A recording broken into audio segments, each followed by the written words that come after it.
Breaking news AP liquor scam కేసులో arrest అయిన YCP MP Mithun రెడ్డిని కాసేపట్లో ఏసీబీ కోర్టులో ప్రవేశపెట్టనున్నారు పోలీసులు.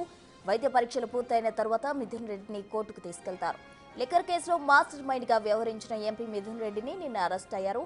విజయవాడలోని సిట్ కార్యాలయంలో సుమారు 7 గంటల పాటు ప్రశ్నించారు. మిథున్ రెడ్డి లిక్కర్ స్కామ్ లో A4 గా ఉన్నారు.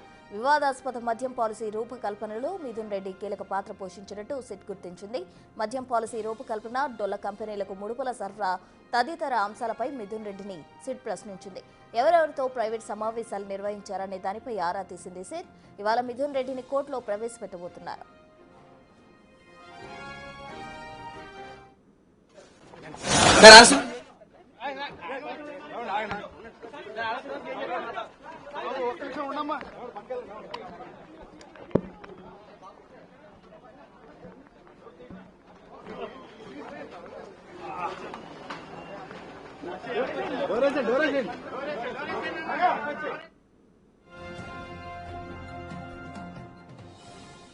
అయితే ఈ కేసులో మిథున్ రెడ్డి కీలకమని భావిస్తోంది సిట్. ఇప్పటికే ఓసారి నోటీసులు ఇచ్చి మిథున్ రెడ్డిని ప్రశ్నించిన సిట్ నిన్న రెండోసారి విచారణకు పిలిచి ప్రశ్నించింది. మిథున్ రెడ్డికి సంబంధించి చెందిన సంస్థలకు లిక్కర్ ముడుపులు వెళ్లినట్టు గుర్తించిన సిట్ అరెస్ట్ చేసింది.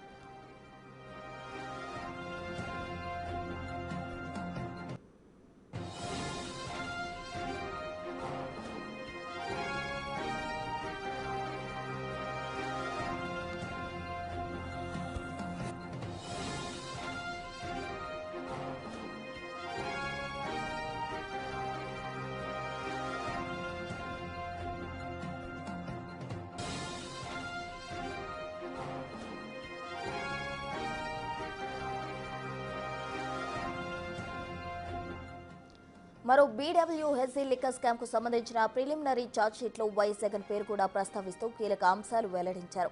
మరో 8 మందిని నిందితులుగా చేర్చినట్టు పేర్కొన్నారు. దీంతో కేసులో ఇప్పటివరకు నిందితుల సంఖ్య 48కి చేరింది. మొత్తం 305 పేజీల ఛార్జ్షీట్లో 70 అడిషనల్ వాల్యూమ్స్ ను సిట్ అధికారులు జత చేశారు.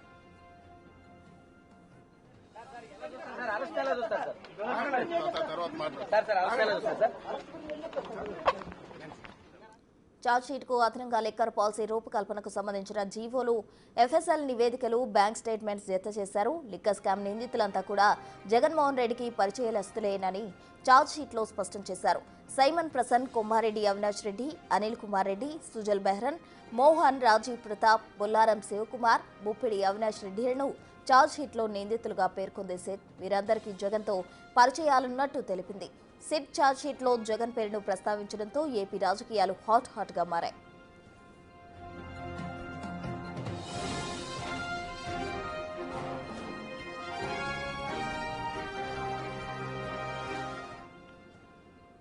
మోర్ డీటెయిల్స్ మా ప్రతినిధి శివ ఫోన్ లైన్ లో అందిస్తారు. శివ, ఆసక్తికరమైన పరిణామాలు చోటు చేసుకుంటున్నాయి. ప్రస్తుతానికి సంబంధించి చూసుకుంటే ఎంపీ మిథున్ రెడ్డిని నిన్న అరెస్ట్ చేసిన సిట్ పోలీసులు కొద్దిసేపటినే విజయవాడ ప్రభుత్వ వైద్యశాలకి తరలించారు. అక్కడి నుంచి కూడా మరికొద్ది సేపట్లోనే ఆయన్ని సబ్ జైలుకి అంటే విజయవాడ కోర్టుకు తరలిస్తారు. అక్కడి నుంచి కూడా సబ్ జైలుకి తరలించే అవకాశం కనిపిస్తుంది. మొత్తం చూసుకుంటే విజయవాడ లిక్కర్ కేసుకు సంబంధించి కూడా ప్రతిరోజు ఒక్కొక్క రకమైన ఆసక్తికరమైన అంశం వెలుగులోకి వస్తున్న పరిస్థితి కనిపిస్తా ఉంది. ఒకవైపు లిక్కర్ కేసుకు సంబంధించి కూడా నిందితుల సంఖ్య రోజు రోజుకి పెరిగిపోతున్న పరిస్థితి కనిపిస్తా ఉంది. ఇప్పటికే లిక్కర్ కేసుకు సంబంధించి కూడా దాదాపుగా 40 మంది నిందితులతో కూడుకున్న జాబితాని పోలీసులు తయారు చేశారు.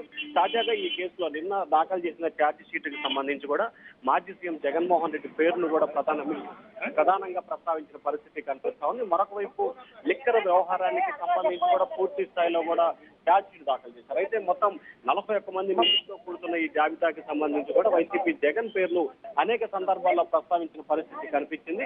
మరొక వైపు ఈ కేసుకు సంబంధించి కూడా నిన్న ప్రిలిమినరీ ఛార్జ్ షీట్ దాఖలు చేసిన పోలీసులు 20 రోజుల తర్వాత పూర్తి స్థాయిలో ఛార్జ్ షీట్లు దాఖలు చేసే అవకాశం కనిపిస్తుంది. మరొక వైపు లిక్కర్ వ్యవహారానికి సంబంధించి కూడా రేపు ఏదైతే మంత్రికి సంబంధించిన నారాయణ స్వామిని కూడా పూర్తి స్థాయిలో విచారణకు రమ్మాలని సిట్ అధికారుల ఆదేశాలు జారీ చేసిన పరిస్థితి కనిపిస్తా ఉంది. అయితే మిథున్ రెడ్డి వ్యవహారానికి సంబంధించి కూడా నిన్న ఆయన సుదీర్ఘంగా 7 గంటల పాటు ప్రశ్నించిన సిట్ అధికారులు అనేక కీలకమైన అంశాలను ఆయన వద్ద నుంచి రాబట్టే ప్రయత్నం అయితే చేశారు. ప్రసన్న శివ, మరి ఇప్పటికే మిథున్ రెడ్డిని అరెస్ట్ చేయడం జరిగింది. మరి కాసేపట్లో మీరు అన్నట్టు కోర్టులో కూడా ప్రవేశపెట్టబోతున్నారు. మరి నెక్స్ట్ ఎవరినైనా అరెస్ట్ చేస్తారో అన్న వార్తలు రావడం కానీ ఎవరికైనా నోటీసులు ఇవ్వడం కానీ జరిగిందా?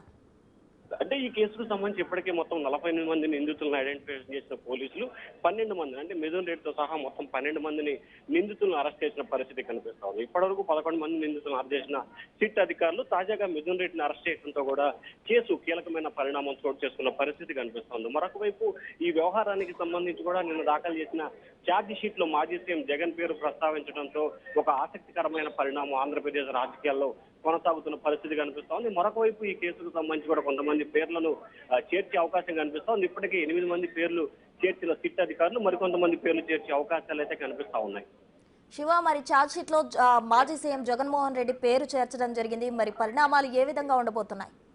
అంటే ఖచ్చితంగా లిక్కర్ వ్యవహారానికి సంబంధించి కూడా మాజీ సీఎం జగన్ ఇన్వాల్వ్మెంట్ ఉన్నట్టు కూడా మొదటి నుంచి అధికారులు గుర్తించిన పరిస్థితి కనిపిస్తా ఉంది.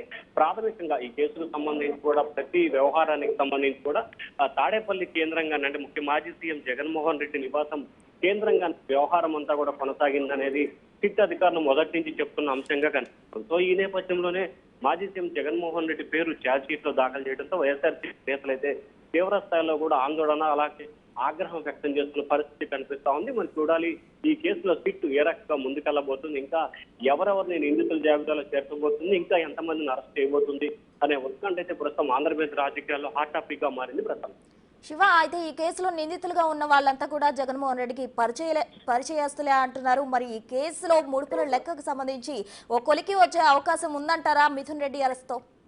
అంటే ఖచ్చితంగా ఈ కేసుకు సంబంధించి 48 మంది నిందితుల జాబితాను తయారు చేసిన సిట్టుకు సంబంధించి వీరంతా కూడా మాజీ సీఎం జగన్ కి పరిచయస్తులు, తెలిసిన వారు, అలాగే ఆయనతో అంటే గతంలో రాజకీయ పరంగా కానీ పార్టీ పరంగా కానీ సంబంధాలు కలిగిన వ్యక్తులు అనేది సిట్ నిన్న అభిప్రాయాన్ని వ్యక్తం చేసింది.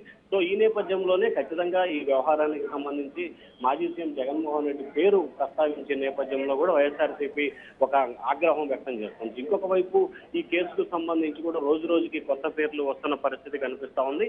బిగ్ బాస్ ఎవరనే కథనానికి సంబంధించి గత కొంతకాలంగా వినిపిస్తున్న దీనికి సంబంధించి కూడా రానున్న రోజుల్లో పూర్తి స్థాయిలో కూడా చెక్ పడే అవకాశాలు అయితే స్పష్టంగా కనిపిస్తున్నాయి. ఎందుకంటే లిక్కర్ కుంభకోణం వ్యవహారానికి సంబంధించి దాదాపుగా 3,500 కోట్ల రూపాయల కుంభకోణం జరిగిన నేపథ్యంలో ఈ తతంగానికి సంబంధించి కూడా పూర్తి స్థాయిలో లెక్కలు తేల్చాల్సిన పరిస్థితి కూడా కనిపిస్తా ఉంది. ఇప్పటికే నిన్న దాఖలు చేసిన ఛార్జ్ షీట్ లో 62 కోట్ల రూపాయల నగదును సీజ్ చేసినట్లు కూడా సిట్ అధికారులు ఛార్జ్ షీట్ లో పేర్కొన్నారు. కాబట్టి మిగిలిన నగదును కూడా సీజ్ చేసే ప్రయత్నాలు కొనసాగుతా ఉన్నాయి. Right Shiva, thank you.